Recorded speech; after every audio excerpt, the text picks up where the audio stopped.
Picture this. It's a bitterly cold winter morning. You step out onto your porch in your bare feet. You touch the wooden railing, and yeah, it feels cold. But then you accidentally step on a metal drain grate, and it is completely freezing. It literally feels like ice burning your skin. So why on earth does that metal grate feel so much colder than the wood? I mean, they've both been sitting out in the exact same freezing air all night, right? They are the exact same temperature. Well, the culprit here is conductivity. The metal conducts heat away from your bare skin way faster than the wood does, and this perfectly highlights a super common point of confusion, and honestly, a fundamental truth in physics. Our human perception of hot and cold is actually a terrible thermometer. We don't feel absolute temperature. What we're actually feeling is the rate of heat leaving our bodies. By the end of this explainer, you are going to completely understand the true scientific definition of temperature. We'll be hitting 6 key stops today. 1, perception versus reality. 2, how we measure temperature. 3, the 3 temperature scales. 4, converting between scales. 5, thermal equilibrium basics. And finally, 6, the zeroth law. Okay, let's dive right into our first section, perception versus reality. As we just saw with our freezing porch scenario, our physical senses, yeah, they're pretty ambiguous. They get easily tricked by things like conductivity or even humidity. You know how on a hot, humid day, sweat doesn't evaporate off your skin as well? You end up feeling way hotter than you would on a dry day, even if the actual temperature is exactly the same. So if we can't trust our own skin, what actually is temperature? Well, in science, temperature is operationally defined to be the specific physical quantity that we measure with a thermometer. Now sure, that might sound a little circular at first, but it establishes a rock-solid, reproducible foundation. It completely removes the guesswork of human touch. 2 accurate thermometers placed in the same glass of water are going to give you identical readings, completely regardless of whatever environment they were sitting in 5 minutes ago. Which brings us straight to section 2, how we measure temperature. Here's a wild thought. Temperature itself is actually invisible. You can't see it, so we have to measure it indirectly. We do this by observing physical properties in materials that respond to heat in highly predictable, reproducible ways. And this brilliantly illustrates just how many tools we have at our disposal. When materials get hotter, their physical properties change. For most substances, volume expands, which, by the way, is the exact basis for your traditional liquid alcohol or old-school mercury thermometers. But there are other responses too. Electrical resistance changes with heat. Liquid crystals physically shift color, which you've probably seen in those little forehead strip thermometers. And hot objects even emit invisible infrared radiation, which is exactly how those modern infrared ear thermometers work.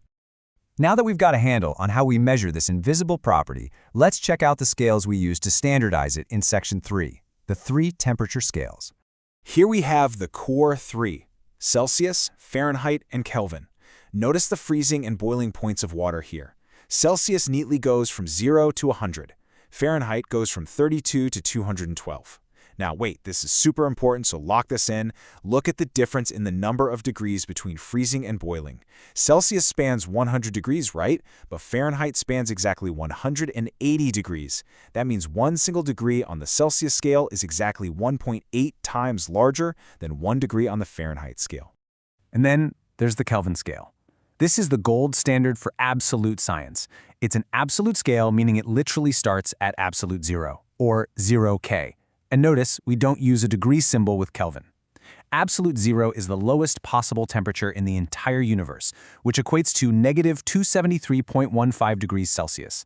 Scientists actually figured this out by graphing gas pressures as they cooled and extrapolating the line all the way down until the pressure theoretically hit 0. Now a quick question, just to make sure you're still with me. Wait, what actually happens at absolute 0? Why is it the absolute bottom limit? Well, the reason is that absolute 0 is the theoretical point where all atomic and molecular motion completely ceases. Temperature is really just a measure of kinetic energy, how fast all those little molecules are jiggling around. At 0 Kelvin, the jiggling stops entirely. You simply can't have less than 0 motion. All right, let's put this into practice. Section 4, converting between scales. Let's make the math a bit easier with a real example. Let's pretend we're working this out on a whiteboard together. Say standard room temperature is 25 degrees Celsius. What is that in Fahrenheit? Step 1. Identify your formula. Temperature in Fahrenheit equals 9/5 times the temperature in Celsius plus 32. Step 2. We just plug in our room temperature of 25. Step 3.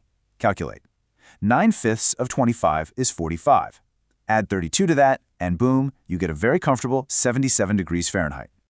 Let's do the exact same process for Kelvin. Step 1. Identify the formula.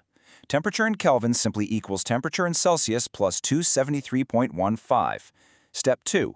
Plug in our 25 degrees Celsius. Step 3. Calculate. 25 plus 273.15 equals 298 Kelvin. Keep in mind here, the Kelvin scale has the exact same magnitude differences as Celsius. A change of 1 degree Celsius is the exact same physical jump in heat as 1 Kelvin. You're just shifting the starting point. Moving right along, we arrive at Section 5, Thermal Equilibrium Basics. Now, you might be asking a very valid question right now. How can we be absolutely certain a thermometer is measuring the object it's touching rather than just measuring itself? The answer is thermal equilibrium. This is the condition where two interacting systems in thermal contact reach the exact same temperature and heat simply stops flowing between them. Nature dictates that heat always flows from the hotter object to the cooler one. They exchange energy freely until they balance out perfectly. Once they hit that balance, they're in thermal equilibrium, and no further net changes happen. Which leads us to a pretty mind-blowing fact. Thermometers actually take their own temperature. No way, right? But think about it. When you put a thermometer in a room or, under your tongue, it doesn't magically scan the environment. It just sits there, absorbing or releasing heat, until it hits thermal equilibrium with its surroundings. Once its physical properties stop changing, it is literally measuring itself. And because of thermal equilibrium, that self-measurement now accurately tells you the room's temperature. And that mind-bender beautifully sets up Section 6, the zeroth law, the absolute foundation of thermodynamics. So it's called the zeroth law, which sounds funny, but it's because scientists only realized its fundamental importance in the 1930s. That means it logically had to precede the already named first and second laws. Here is the formal definition. If systems A and B are in thermal equilibrium with each other, and B is in thermal equilibrium with a third system, C, then A is also in thermal equilibrium with C. Now, I know that sounds incredibly obvious. It's kind of like saying if A equals B and B equals C, then A equals C.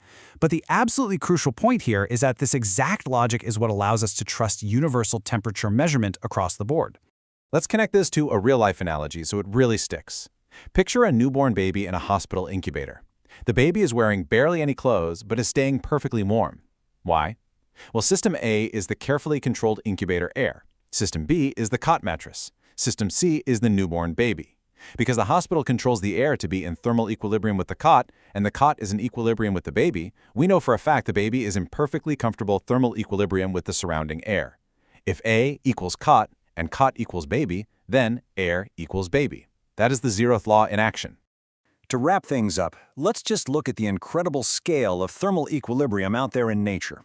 On this slide, we're comparing the absolute extremes. The coldest known place in the universe, naturally occurring anyway, is the Boomerang Nebula. It just sits there in thermal equilibrium with the void of space at a staggering 1 Kelvin, or negative 272 degrees Celsius. Compare that to our own super fragile biological thermal equilibrium, the human body, perfectly regulated around 310 Kelvin, or 37 degrees Celsius. A variance of just a few degrees in our bodies means severe illness, while the universe operates on a scale of literally billions of degrees.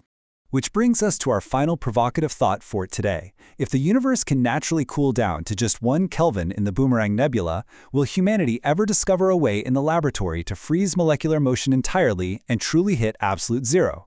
It's a massive puzzle that continues to challenge modern physicists today.